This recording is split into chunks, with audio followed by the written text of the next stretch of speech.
अस्सलामुअलैकुम नाजरीन, औसाफ डिजिटल के साथ मैं हूं आपकी होस्ट इकरा चौधरी। नाजरीन, आज मैं आपके लिए एक ऐसी मोटिवेशनल स्टोरी लेकर आई हूं जिसमें रावलपिंडी के कुछ नौजवानों ने मिलकर एक बेड़ा उठाया है गरीबों, मस्कीनों, माजूरों, बेवाओं और भूखों को खाना खिलाने का।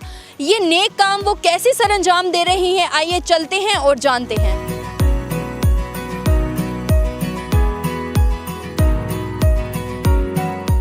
अस्सलाम वालेकुम। जी वालेकुम सलाम। क्या नाम है आपका? मेरा नाम मोहम्मद जैद बिन फवाद है। जैद, कब से मुझे ये रिक्शा मेहरबानी चलाते हुए तकरीबन 2 माह हो चुके हैं। ख्याल कैसे आया ये रिक्शा चलाने का? बेसिकली जो हम जिस एरिया के अंदर खड़े हुए हैं, इस एरिया में मज़दूर बहुत हैं और जो इकोनॉमी की सूरत हाल और जिस तरह महंगाई बढ़ रही है, तो मज़दूर बंदे के लिए बड़ा मुश्किल होता है 2 वक्त की रोटी खाना। तो ये उनका एक किस्म का बर्डन कम करने के लिए शुरू किया गया।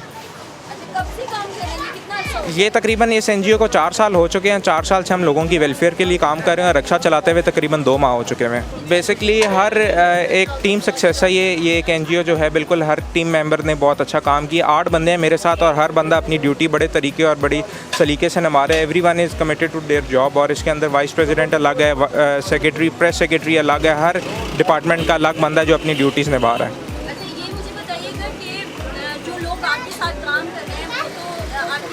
जी जी भी कुछ लोग आपके साथ कोऑपरेट कर रहे हैं, किस तरह आपने? जी बिल्कुल हर किस्म के लोग कोऑपरेट करें। बल्कि रिक्शा मेहरबानी जो है, ये कर्नल साहब थे, उन्होंने, कर्नल फ़ारूक साहब है, मैं उनका नाम ज़रूर मेंशन करना चाहूँगा क्योंकि ऐसे लोगों की हौसला अफजाई होनी चाहिए जिन्होंने अमाउंट डोनेट की है और एक ट्रस्ट किया है कि हाँ जी ये एक अच्छा लोग ये काम कर रही है NGO और इसको सपोर्ट करना चाहिए। तो हर बंदा जो है हर किस्म से डाल रहा है। और जिस तरह आप ये देख सकते हैं भाई, इधर पुलिस वाले भी आ चुके हैं ट्रैफिक को चलाने के लिए, ताकि इधर जो है रश ना बने और लोगों को मुश्किल ना हो। तो हर कोई जिस तरह वो कोऑपरेट कर सकता है वो उस तरह कोऑपरेट कर रहा है।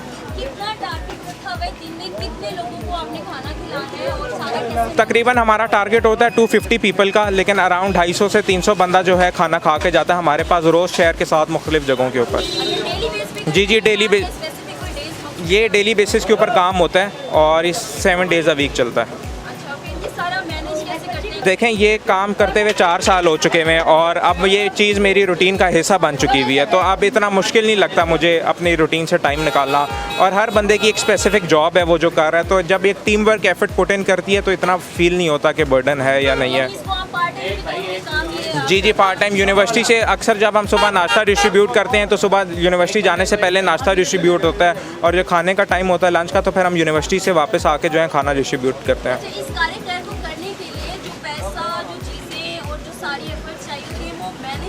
देखें, मेरा बिलीव है कि charity always starts from home. तो सबसे पहले जो है मंथ के शुरू में जो है हर टीम मेंबर जो है एक स्पेसिफिक अमाउंट डोनेट करता है एज अ मेंबरशिप फ़ीस, जो हम एज अ डोनेशन यूज़ करते हैं। उसके अलावा माँ बाप की बहुत सपोर्ट है, फैमिली वाले बहुत सपोर्ट करते हैं और इस इलाके के लोगों के अंदर एक ट्रस्ट बन चुका हुआ है और वो लोग जो हैं डोनेट करते हैं। बहुत से लोग ऑनलाइन डोनेशन आती हैं, हर बंदा इधर डोनेशन बॉक्स भी होता है, मुख्तलिफ शॉप्स के ऊपर डोनेशन बॉक्सेस पड़े हुए हैं, लोग उनमें भी पैसे डाल के चले जाते हैं। देखें, सबसे ज़्यादा अच्छा फीडबैक सोशल मीडिया के ऊपर से है। पाकिस्तान में अभी भी इंसानियत ज़िंदा है, लोग अभी भी इंसान, मतलब उनके अंदर हमदर्दी है। तो जो फ़ौरन पाकिस्तानी बंदे हैं, जो पाकिस्तानीज़ हैं, जो बाहर के मुल्कों में रहते हैं, वो काफ़ी अच्छी अमाउंट डोनेट करते आए हैं। जी बेसिकली ये एक हर्डल है हमारे पास एरिया फ़िक्स रखने की भी, क्योंकि हमें इजाज़त नहीं होती है। हमें जो लोकल पुलिस डिपार्टमेंट्स हैं या जो आपके पुलिस स्टेशन हैं वो हमें अलाउ नहीं करते कुछ स्पेसिफिक जगह के ऊपर खड़े होने के, जहाँ मुझे फ़ील होता है कि अगर वो हमें इजाज़त दे दें कि हम वहाँ पे कवरेज करें, अगर हम वहाँ पे जाके डिस्ट्रीब्यूशन करें तो हम ज़्यादा मुस्तहिक लोगों को टारगेट कर दिया जाता है। लेकिन जो हमारे 7 मुख्तलिफ डेज़ हैं उनके अंदर 7 मुख्तलिफ जगहें जो हैं वो पहले से प्री डिसाइडेड होती हैं कि कल हम उस दिन को टारगेट करेंगे, उस जगह को टारगेट करेंगे।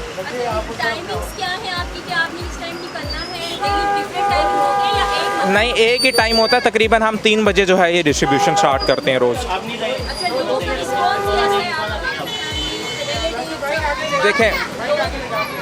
देखें वो लोग बहुत कोऑपरेट करते हैं। फैमिली की सपोर्ट ना होती तो ये काम मुमकिन ही नहीं था। फैमिली ने बहुत सपोर्ट किया है, लोग बहुत सपोर्ट करते हैं, नीयत साफ़ है। ये मतलब मुझे कई दफ़ा लगता है, फ़ील होता है कि काम जिस तरह अल्लाह चला रहा है, क्योंकि इतने हर्डल्स हैं, इतनी मुश्किलें हैं, इतना ज़्यादा फ़ंड चाहिए होता है, तो बस ये अल्लाह जान रहा है काम किस तरह चल रहा है।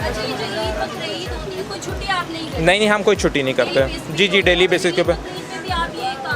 जी बेसिकली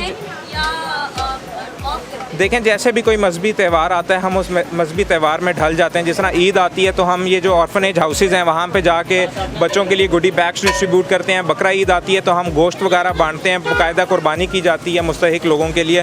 तो जो भी मजहबी त्यौहार आता है हम उस लिहाज से जो है हम अपना काम करते हैं। अच्छा, अपकमिंग क्या प्लान्स है? यही इन्हीं जो टूरिस्ट एरियाज हैं इन्हीं को कवर करना है या आगे जाने की देखें इजाज़त अगर है? इजाज़त मिले तो ज़रूर हम मुख्तलिफ़ जगहों को भी कवर करेंगे। और जो एक फूड वेस्टेज है वो एक बहुत बड़ा एलिमेंट है हमारे फैक्टर, क्योंकि 36 मिलियन जो आपका मन फूड जो है वो ज़ाया होता है सालाना। तो इंशाल्लाह रिस्क बचाओ की जो एक कंपेन है, रिस्क बचाओ भूख मिटाओ की एक स्पेसिफिक कंपेन चलाने वाले हम पिंडी के शहर में। जो रेस्टोरेंट से जो खाना ज़ाया होता है हम उसको पिक करेंगे, उसको रीपैक करेंगे और मुस्तहिक लोगों में डिस्ट्रीब्यूट करेंगे। अच्छा, कमिंग डेज में कहाँ देख रहे हैं खुद को अपनी फाउंडेशन? देखें बेसिकली ये पाकिस्तान की वेलफेयर के लोगों की वेलफेयर के लिए काम शुरू किया गया है। मेरा एम है कि हम एम्बुलेंस सर्विस चलाएं लोगों की वेलफेयर के लिए, और इसके अलावा ऑर्फनेज हाउसेस खोले जाएं और बच्चों को जो है वो फ्री तालीम और मियारी तालीम दी जाए। अच्छा, ये जो फैसिलिटीज़ आप दे रहे हैं लोगों को, जो इसमें हर कोई जो है वो आके खा सकता जी, जी। है फाउंडेशन के थ्रू, आप और कोई भी चीज़ है जो आप इसके अलावा प्रोवाइड कर रहे हैं? देखें इस फाउंडेशन के अलावा हम एक अवेयरनेस कैंपेन चला रहे हैं। देखें आपको जिस तरह ये है, आप भी इधर आएँ, आपने देखा होगा हम किसी से कभी पैसे नहीं मांगते, लोग खुद आके पैसे डोनेट करते हैं। क्योंकि मेरी हमेशा से कोशिश रही है कि लोगों को देने वाला बनाऊं ताकि हर किसी को अपनी ज़िम्मेदारी का एहसास हो। क्योंकि ये अब वो टाइम आ गया कि हमें अफसोस के अलावा भी कुछ कर लेना चाहिए अगर हमने एज अ नेशन और एज अ कम्युनिटी ग्रो करना है। तो गवर्नमेंट को या लीड क्लास को कोई मैसेज देना चाहिए? देखें गवर्नमेंट और लीड क्लास को मैसेज यही है कि ऐसे जो छोटे सेटअप्स हैं उनको हमेशा सपोर्ट करना चाहिए। क्योंकि जो टीनेजर्स हैं, जो यंग जनरेशन है, वो हमेशा इस मुल्क के लिए काम करना चाह रही है। तो अगर उनको सपोर्ट किया जाए तो ये काम काफ़ी अच्छे से आगे जा सकता है और मुल्क में गुर्बत बहुत जल्द ख़त्म हो सकती है। उम्मीद है ये वीडियो आपको पसंद आई होगी। मजीद इस तरह की वीडियोस देखने के लिए लाइक, कमेंट और शेयर कीजिए, और हाँ, हमारा चैनल सब्सक्राइब करना भी ना भूलिए। मुझे दीजिए इजाज़त, अल्लाह हाफिज़।